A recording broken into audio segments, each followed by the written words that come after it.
Yo, what is up guys, it's me Zachary and welcome back to the Zachary Show, where we talk about everything that went on in the NBA from the previous day. As always, you guys know that you are the real MVPs for coming back each and every single day. But now let's just get into everything that did happen in the NBA yesterday. But first, a quick word about this video sponsor, athleticcases.com. You can now rock your favorite player on the back of your phone: basketball, baseball, football, or even soccer. No matter what the sport, use the promo code ZACHLEE for 10% off your order. Link to learn more is in the description box below. Now though, onto the video. Let's go.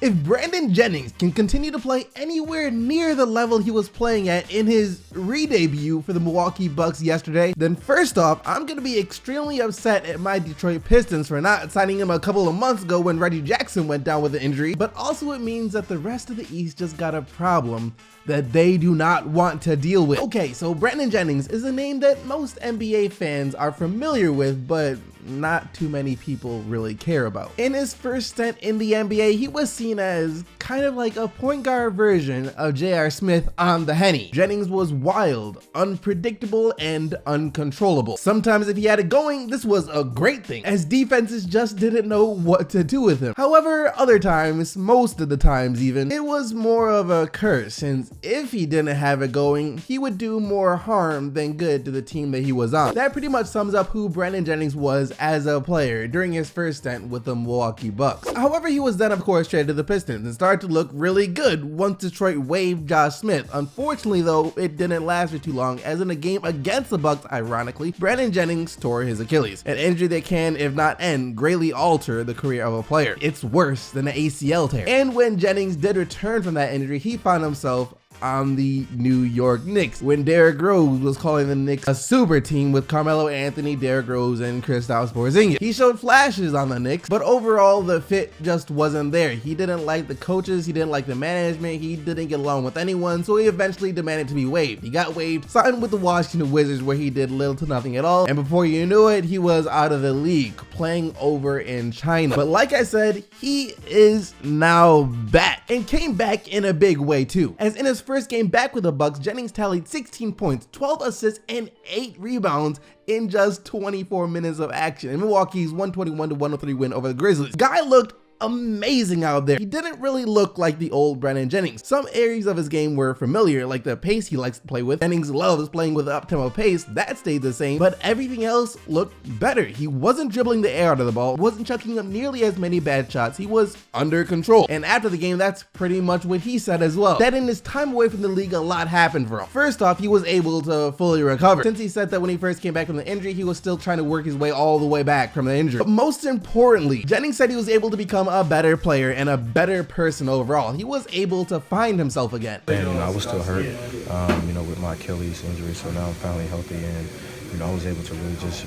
revamp my whole self and just focus on basketball and be able to just work out. So when I was in China, I just felt like I was at Oak Hill again, just working on my game and just trying to get to that level again.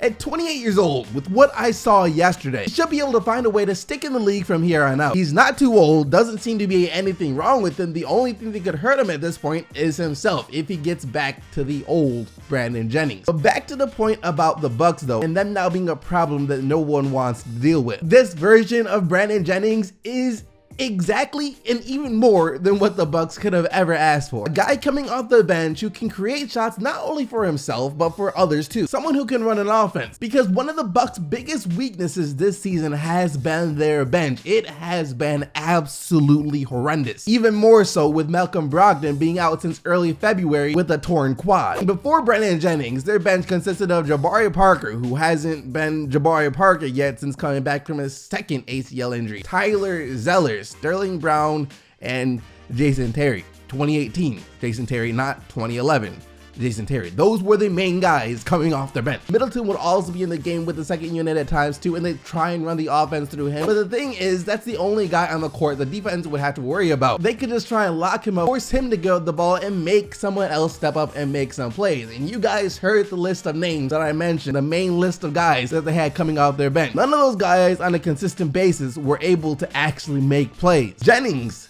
changes that. If Jennings can keep playing how he played yesterday, he gives them that second guy who can actually do something with the basketball. They can make shots and make plays. That is until Giannis Antetokounmpo and Eric Bledsoe get back into the game. I don't know if there's any other player in this league right now that is playing at a higher level than Damian Lillard. You know the names in the MVP conversation. The way he's playing right now and winning, he deserves to be in that conversation as well. Michael Beasley, I'm sorry. I know that you claim to be our favorite player, but I'm sorry, that just ain't true anymore. Damian Lillard is now our favorite player. Matter of fact, not even our favorite player, he's our coach's favorite player too. As Eric Spoelstra just couldn't contain himself from gushing out positive thing after positive thing to say about Damian Lillard after Damian Lillard led the Blazers to their 10th straight win over Eric Spoelstra and the Miami Heat. Not only did he say the thing about Lillard playing at a higher level than any other player in the NBA right now, but he also pretty much came out and said that Damian Lillard is the clutchest player in the NBA. It's not just about him being a great player, it's about the timing of his greatness. That's so unique. Every time there needs to be a big time play or if momentum started to go our way, he made that play. Lillard finished the game with 32 points and 10 assists, scored 21 of those points in the second half, and he still leads the NBA in scoring in the second half. And I think his emergence of sorts as just this unstoppable force on the offensive end is making a world of difference for the Blazers this year. I said early in the season, when the Blazers were around a 500 team, that their defense has been much improved, and it still has been, but for some reason their offense just wasn't as high powered as it has been in previous years, and that if they were ever able to get their offense back while keeping their defense the same, they would be an extremely dangerous team. And that's exactly what's happened. In the first 3-ish month of the season, Dame was averaging around 24 to 25 points per game, shooting the ball in the low 40s from the field. Since January though, that changed, where he's now putting up close to 32 points per game, shooting the ball in the high 40s and even low 50s in January, while also shooting the ball extremely well from deep too. I don't even know if we can say the way he's been playing is just a hot streak anymore, that he's on some tear. I think it's less of a hot streak and more of an awakening of the real Damian Lillard. He's going from an all-star level point guard to a superstar level point guard. The Toronto Raptors, it seems like they know the stigma that surrounds them come playoff time, that they're chokers, underperformers in the postseason. They see the lack of respect that they are getting, even though they've been great this season. They spoke up about it. It sounds like they're ready to change that. Dwayne Casey, head coach of the Toronto Raptors, had this to say about his team's performances in the last two playoffs. The last couple of years, we lost to a champion and an NBA Finals team. I bristle when people say we are a failure. Before I say anything about that, Kyle Lowry and DeMar DeRozan also said things, especially Kyle Lowry, that I also want to touch on. Kyle Lowry saying, I haven't played the best, but when I have great games in the playoffs, no one says anything.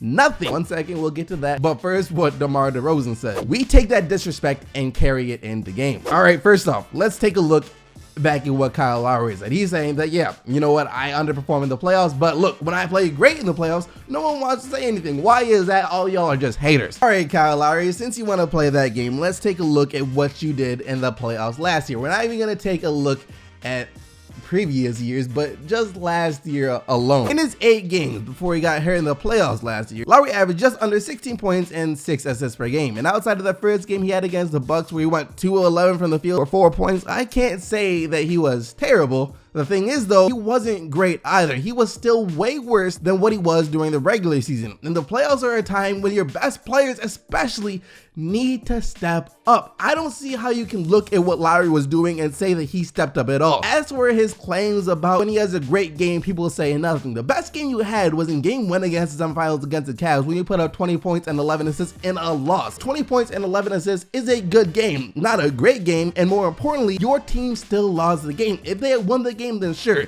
you get some props, but that just wasn't the case. And furthermore, once again, we expect you in the playoffs to be great. And on top of that, your great games in the playoffs weren't much better than your averages in the regular season. Last year in the regular season, you were great, 22 points and 7 assists per game. You can't go from doing that in the regular season to 16 points and 6 assists in the playoffs and expect to receive praise for your great game. Don't work like that. Sorry I had to go in on Lowry a little bit here, but it is what it is. All in all though, for the Raptors, I will say this. I I like the fact that they have this chip on their shoulder about being perceived as a chokers or not a good team in the playoffs. I like the fact that they're going to try and prove people wrong about this. Prove us wrong. We want you to prove us wrong. We want to see that you guys can be just as good, if not better, in the playoffs than you are in the regular season. That is what we want to see, so please prove us wrong. Because if you don't, if the same thing happens this year in past years where you get to the playoffs and don't perform as well, don't play as good as you did in the regular season, then I don't care if you go 82-0 next season, no one will take you seriously once playoff time comes. Toronto, this is your best chance to make the NBA Finals. The East is wide open. Do not blow it. Real quick, take a look at the standings out west and let me know what you see. Do you guys see anything strange about this picture? Anything that looks, I don't know, out of the ordinary from what we've seen for the past 20 years? Anything at all? Take a look at the freaking San Antonio Spurs. They aren't in the playoffs, 10th in the West. What in the actual world is happening here? Look, Kawhi Leonard, you need to come back, and you need to come back right now. I mean, this is scary for any Spurs fans out there because y'all not only need Kawhi to come back, but also to make a huge impact immediately if you're going to make the playoffs this year. They need him to carry this team into the playoffs. The Spurs lost to the Rockets yesterday. That's the reason they're out of the playoffs. It wasn't even close. 109-93. Harden returned though for the Rockets after missing his last game to score 28 points for Houston. It wasn't pretty, but a Russell Westbrook triple-double was enough for the Thunder to edge out the 106-101 win over the Kings. Russ with 17 points, 11 assists, and 10 rebounds, while Anthony and George both had 21 points. That wraps up all the action from yesterday though. Hope you guys enjoyed the video. If you did, be sure to smack that like button and subscribe to the channel so you don't miss out on more daily NBA videos. Remember to vote for the player of the day, but also remember the only players whose team won are eligible to win player of the day. And yesterday, that player was Julius Randle and his 36 points, 14 rebounds, and 7 assists. Thank you once again for watching. I'll see all of you guys right back here tomorrow, but until then, I am out of here.